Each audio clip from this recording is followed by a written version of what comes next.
Welcome to the Living the Dream podcast with Curveball. If you believe, you can achieve.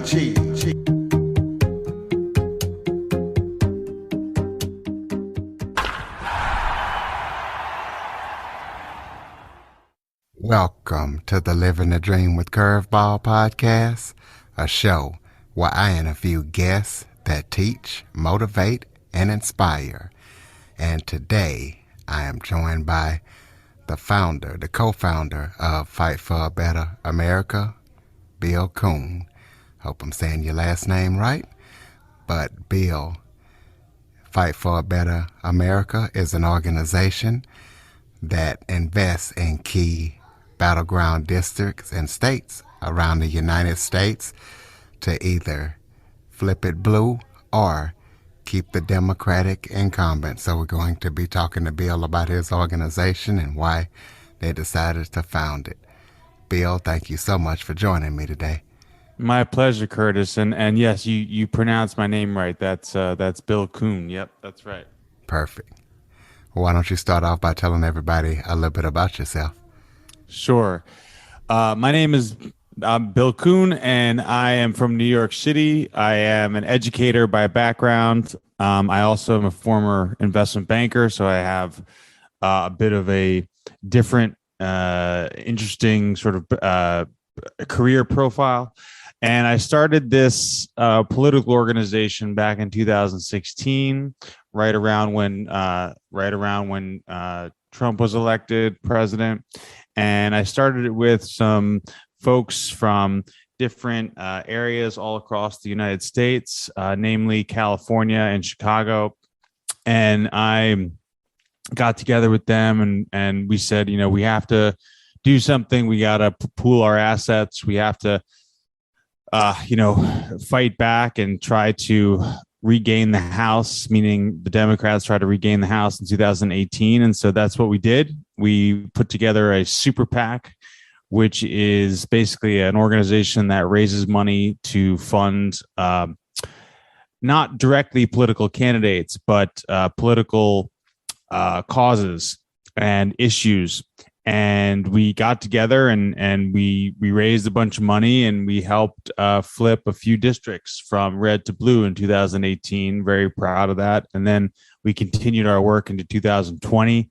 And we are working now in 2022 with the midterms, the midterm races in November. Well, what made you guys so passionate about wanting to start this organization? Yeah, we are, all of us are, we care deeply about, good governance and making sure that the middle class and the lower income stratas of citizens are looked after. We think that's the job of the government. We think that, that everyone basically benefits from a stronger Washington and stronger state governments. And so we saw how poorly, the last sort of 40 years has been in terms of governance, in terms of how this country is run. And we decided that Trump was sort of the last straw. We decided that, we need to do something. We need to step up. We were in a position to make a difference. We have, networks of people that can contribute money and that can, help with restoring sort of faith and trust in Washington. And so we decided that, now's the time to take some action. Now's the time to take advantage of people's anger, frustration with, the current with the current president. I mean, that is Trump. That is, and use that and try to again restore some dignity and some justice in Washington. Speaking of the past 40 years. Why does Facts and Fury begin its examination approximately 40 years into the GOP's history? Why the past 40 years? So the book that I wrote is about basically the last 40 years because, Curtis, if you go back to if you look at the how the power politics have changed over the course of the century, you'll notice certain periods of governance that have been dominated by certain types of groups and ideologies in Washington. So from the 1930s through, let's call it 1970s, there was sort of the liberal New Deal order where, Franklin Delano Roosevelt's famous, legislation, various pieces of legislation was sort of ruling the day, right? We had and Lyndon Johnson's Great Society, where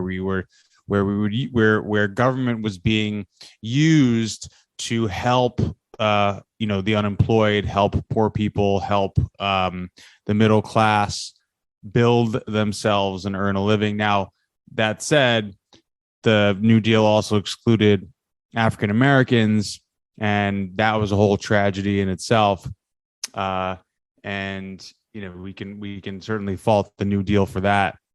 But in general, the government was being used to promote the welfare of its citizens, and to sort of keep big business at bay, and keep their sort of influence at bay. They weren't that meaningful in terms of elections. They couldn't use their money to fund candidates that were, it couldn't use unlimited amount of money to fund candidates.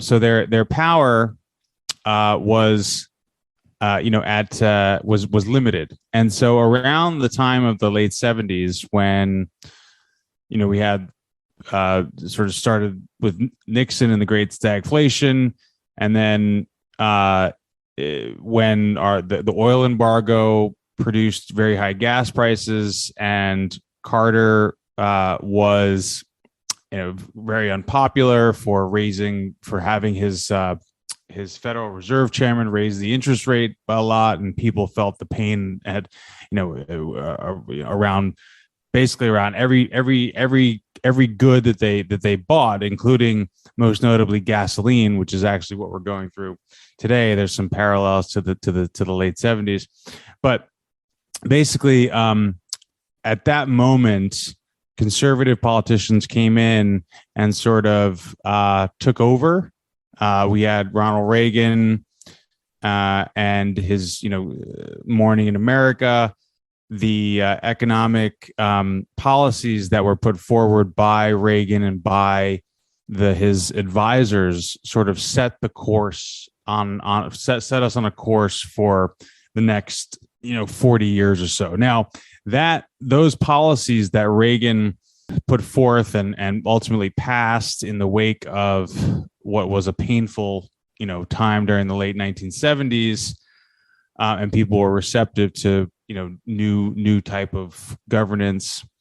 There was a building of this sort of movement conservatism in response to the civil rights era. So I don't know if you recall the candidate Barry Goldwater, but he sort of began this era of movement conservatism in response to the Civil Rights Act, where African Americans became sort of full citizens, if you will, in the South, at the very least, getting the right to vote, getting the right to an education, equal education. I mean, getting the right to be able to eat at the same lunch counter as white people, right? I mean, it clearly we there's a ways to go, and but at the time, that was sort of the what the Civil Rights Act did, and as a result, we had a lot of angry white people who, rallied behind this candidate, Barry Goldwater, who basically was the anti-civil rights candidate. And that started this incarnation of the type of right-wing politics we see today. So when I say the last 40 years, yes, it certainly started with Reagan to a degree, but the roots began sort of in the early 1960s. Well, why do you feel like the Republican attitude towards government is a problem? The government, people have a negative view of government. People believe that government is the problem. In fact, there's a poll that was taken recently that showed people's trust in government was at an all-time low, and yet people's preference towards government programs like Medicare and Social Security and national defense and a lot of other programs are very positive. And so I wonder, how is it that trust in government is so low, and yet people like the programs of government and people appreciate what government does for them? It didn't make any sense to me. And my theory is that for so long, people have heard the message that government is the problem, and that government needs to get out of our lives, and government is slow and doesn't work as well as private enterprise, and so forth and so on. And this message keeps on being driven home by conservatives. Conservatives love to bash government. They love to talk about how government is doesn't work, how it's awful, how it's communism and socialism, blah, blah, blah, blah, blah. It's over. Like, you hear this over on, you turn on Fox News and you turn on right-wing radio. It's like government this and government that. So the reason why I think people don't trust government, I mean, on top of the fact that Congress seems to be, sort of dysfunctional, but it all stems from this right-wing idea that government is the problem and should be crushed. Basically, should be, to quote a right-wing pundit, to quote an important figure in right-wing politics, Grover Norquist. He says, I don't want to destroy government. I want to shrink it down to the size small enough so I can drown it in a bathtub. And that's what that's what the conservative governing agenda, at least at the federal level, is all about. Do you feel like there's such a thing as free market? Why or why not? Yeah, the free market. Well, it's another good question, and something that is debated a lot. I think free market is also a misnomer, right? Free market exists in so much as people are able to, buy and sell goods sort of, online and in stores. But the problem with the idea of free markets is that in free markets, there has to be rules set. We have admissions standards and we have licensing standards, and you can't, anyone just can't walk up and become a lawyer tomorrow or become a barber tomorrow. All these, you have to have certain licenses. And so these are small examples, but free market is, every market has rules and regulations, and some are set for the benefit of everyone, and some are set for the benefit of just a wealthy few. And so I do believe in the idea of a market-based economy, but the idea of completely free, unfettered markets is just false. It's just not. This is not the case. How do you feel like governments can best tackle the issue of inequality, and how do you feel that the GOP is hindering this process? Inequality is a huge problem. We've had more inequality the last several years than we've had during the Gilded Age back in the late 1800s, early 1900s. That was before we had these New Deal policies by Franklin Roosevelt, and so GOP loves this. Frankly, they don't care that that the United States is so unequal. They want to keep giving more to the rich and less to us. They want to, it for them. It's use government to benefit the wealthy, and the rest of us can get capitalism. That's essentially the GOP governing strategy. And so when we try to pass bills that do something about the inequality in this country, we get total obstruction by the GOP. For example, Joe Biden's Build Back Better plan was to, essentially it was a bill to strengthen the middle class and lift people out of poverty. There are a lot of pieces to the program that brought us closer to sort of the European style system where, people would get, people would have better benefits. There would be better paid. There would be better family leave protection. There would be more employment protection. There would be increased funds at the state level for education, and so all of these things benefit the middle class and the lower income. And you can say, sure, at the expense of rich people, because rich people are not participating in these programs necessarily. But at the same time, everyone benefits. If you have a healthy, well-educated population, this is a good thing. This is not a zero-sum game. Just because the poor and the middle class are being financially benefiting doesn't mean that rich people are just not at all. But they see it that way.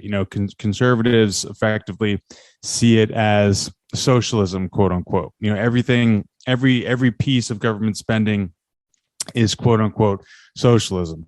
Every piece of welfare, every piece of family leave. If we try to make it easier for mothers to take care of their kids, if they're sick, or have unemployment insurance. Everything is socialism. Well, let's talk about voter suppression. How big of a problem do you feel that voter suppression is, and what methods do you feel that the GOP use to control who can vote and where?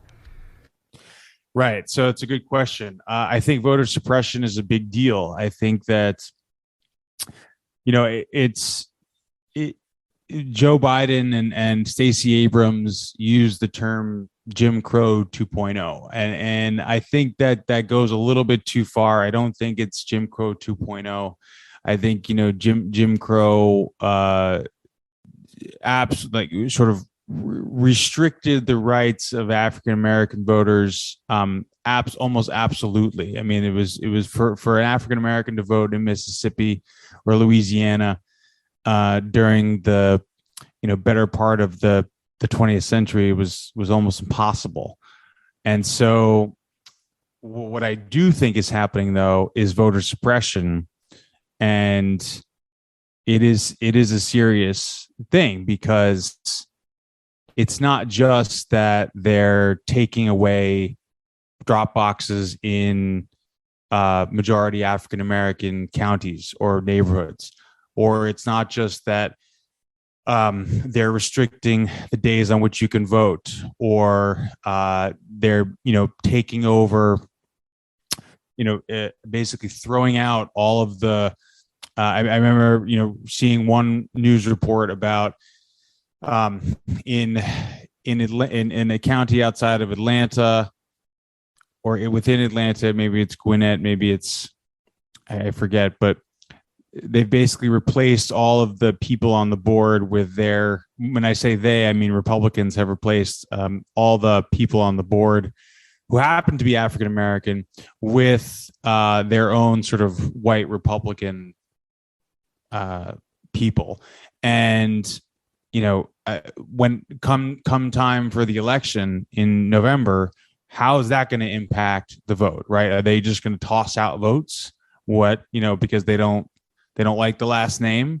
Remember, the governor of Georgia, Brian Kemp, he got in trouble for tossing out, or he was Secretary of State at the time. He got in trouble for tossing out exact matches for signatures. Now, the idea that people can write their signature the same time every time is ridiculous. And so for him to toss out nearly 50,000 registrations because of exact match it's not only it's devious, it's cruel, it's just downright cheating. And so we're going to see a lot of Republican chicanery this time around in November. And I'm encouraged by the fact that we've seen high turnout in Georgia in the primaries, and particularly amongst African Americans, and that despite these voter suppression tactics, we've seen an increased turnout.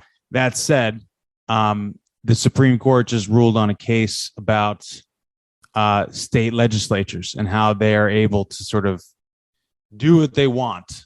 I'm paraphrasing. I'm not a lawyer, but effectively, they are greasing the wheels for actually stealing an election. And I don't mean to say that in terms of like the way Trump used it, because the way Trump used the term stealing election, he was just lying. I mean, he had no evidence whatsoever for stealing. In this case, it is Republican legislatures that want to muddy the waters, and that want to throw out legitimate votes. And it's going to be a real dogfight. And I'm encouraged by people's motivations, and I'm so glad we have people like Stacey Abrams there fighting for our rights. And but it's going to be a dogfight.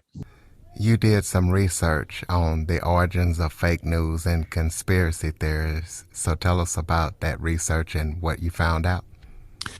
Yeah. There are some really smart people who have made this their whole lives.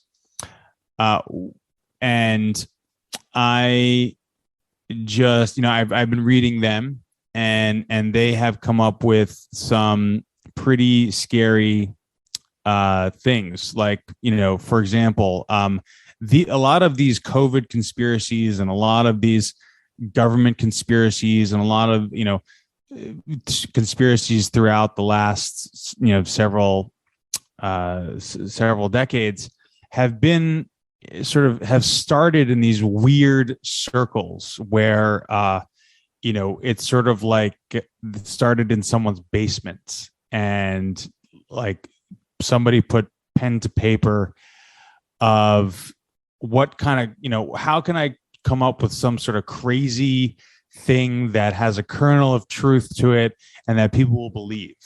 And there's a group back in the 1950s called the John Birch Society.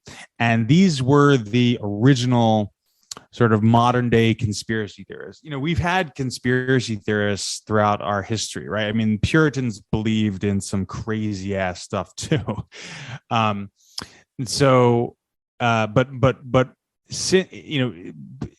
the modern era, we've had sophisticated conspiracy theory. We've had sophisticated ways in which conspiracy theories have been propagated. And as I mentioned, the John Birch Society, they were a group of conservatives that were basically fearful of government. They were fearful of communism. They were fearful of the government take over our lives and tyranny. And they thought people were fluoride in the water was like turning people, crazy, and all these different things, and then they evolved since then. And so, these conspiracy theories are not they're bipartisan, right? Democrats and Republicans can believe in the same thing. We're all humans. But we've noticed over the last several decades that it really originates mostly in Republican circles.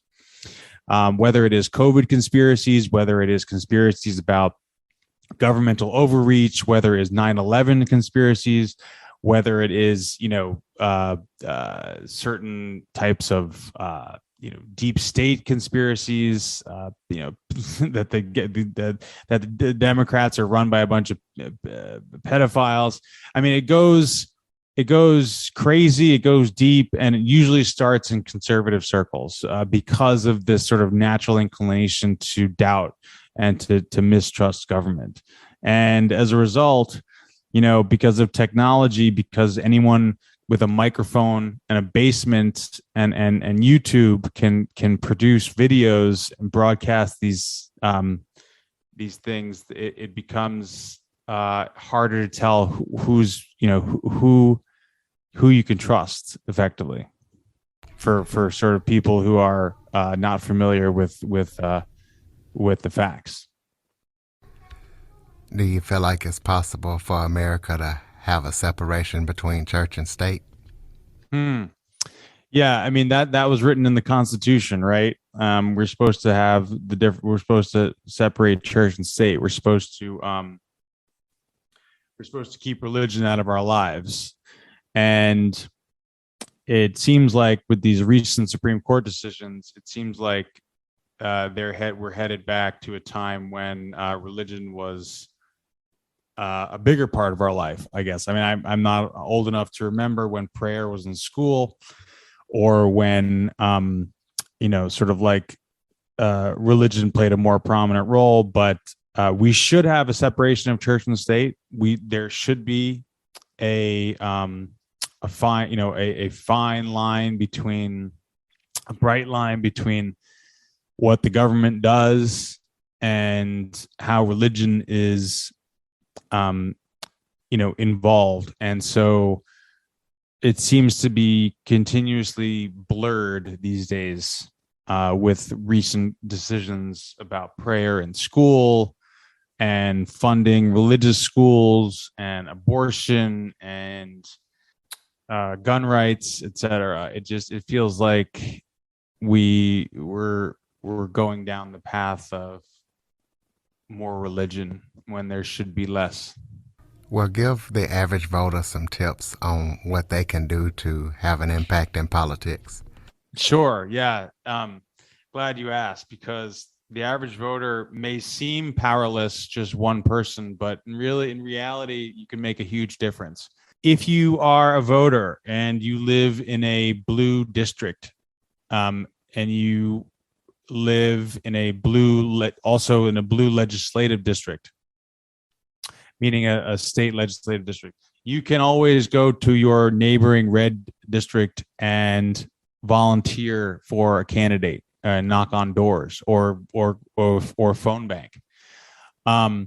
You can phone bank anywhere in the country, right? So if you are in Chicago or New York or somewhere that's blue, you can make calls to you can make calls to voters in Arizona, in Texas, in North Carolina, and you can help elect people who believe in the same things that you do. And so, my advice also to people is that the presidential races and the Senate races, they get a lot of publicity. Biden, Trump, there was a lot of money spent there. And Lindsey Graham against Jamie Harrison in South Carolina, a lot of money spent there. And Mitch McConnell against, I don't even remember his opponent at this point, also a lot of money. Wasted money, in my view.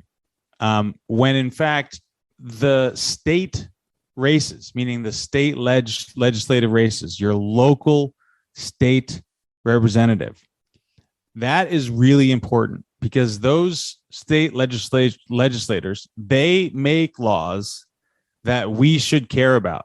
They impact laws concerning everything from healthcare to education to the economy to abortion to gun rights and climate change. And they are not so well known. They're not famous. They don't make the news. They don't show up on Twitter. But these races are so important in deciding the fate of a lot of issues. And so my advice to people is you should look at who your state legislative rep is, and you should see who, if you agree with his or her policies, and if you do, and if you're happy with that person, how about the one over? How about the neighboring district? Even if you live close to next to another state, and you can cross the border and go help volunteer there. Find people in that legislative district to help volunteer with, and don't forget, don't leave them out. A few dollars can go a long way in those races. Well, tell us about your book and any current or upcoming projects that you guys are working on that people need to know about. Yeah, my book. I'll just plug the book. It's a primer for people that don't know, or are sort of new to politics or don't understand how bad the system has gotten and why it's gotten so bad. Maybe don't know the history of the Republican Party very much, and how sort of Trump is not a sort of an exception. Right. He's not just a one-time sort of bad candidate. This has been happening for a long time, and you should learn about it. And so the book is called Facts and Fury, an unapologetic primer on how the Republican Party has destroyed American democracy. You can pick it up on any online booksellers. It's also available on Audible, so you can download it and listen to it. And I encourage everyone to read it because it's an important book, and people need to know the facts, and people need to understand how our country is being governed, and how the Republican Party has just made a mockery of it over the past 40 years, and how they don't care to tackle the big challenges that this country faces. And so I'm going around. I'm doing some, book signings. I'm doing some speaking events here and there. And what we're working on now is, I'm basically trying to sell the book, but I'm also working with an organization called Focus for Democracy, which is an organization that, similar to Fight for Better America, raising money to support blue candidates and try to hold the House, the congressional, try to keep a Democratic majority in the House, because that's, frankly, what I know people are feeling pain from inflation and gas prices, and that's sort of top of people's mind. But you have to understand that it's difficult to control those things. And there's not a lot a president and Congress can do beyond implementing some sort of socialist scheme like price controls or something to that effect, which was tried in the past and didn't work very well. So I encourage people, I know people are feeling the pain at the pump, and, the economy is not where they want it to be. But there's a lot at stake here with this election, and, the business, the economy goes in cycles, and what people are, the pain that people are feeling now is it's going to get better at some point. It just takes some time. Go ahead and throw out your website and any social media links so people can stay in touch with everything that you're up to. Sure. It's my website is Bill-Kuhn. That's Bill-Kuhn.com. And my social media is my Twitter is facts and fury. That's the middle is and, like spelled and, so facts and fury. And my Instagram is it's Billy Man or it's Billy Man. So, and my Facebook is Bill Kuhn, Kuhn. So that's where you can find me. So close us out with some final thoughts, maybe something that we didn't talk about that you want to touch on, or just any final thoughts you have. Sure. I hope everyone can understand the urgency of the moment and make it a point to get out and vote, as rights are being stripped away from people, particularly as it comes to women's reproductive rights, and as education is becoming slowly defunded. And gun rights are becoming more and more prevalent. We are increasingly living in a country that values the wrong things. And you as voters can get out there and stop this. And you as voters can go out and make a difference. And so what I tell you is, please make it a point to get involved now, get involved early, and go volunteer, knock on some doors, make some calls. We depend on you. So, and God bless everyone. And I hope you have a great summer. Ladies and gentlemen, bill-kuhn.com. Be sure to follow, rate, review, share this episode to as many people as possible. Check out everything that Fight for a Better America is up to. Bill, thank you so much for joining me today. Thank you, Curtis. I really appreciate it. Anytime you want me back, I will be happy to join. For more information on the Living the Dream podcast, visit www.djcurveball.com. Until next time, stay focused on living the dream.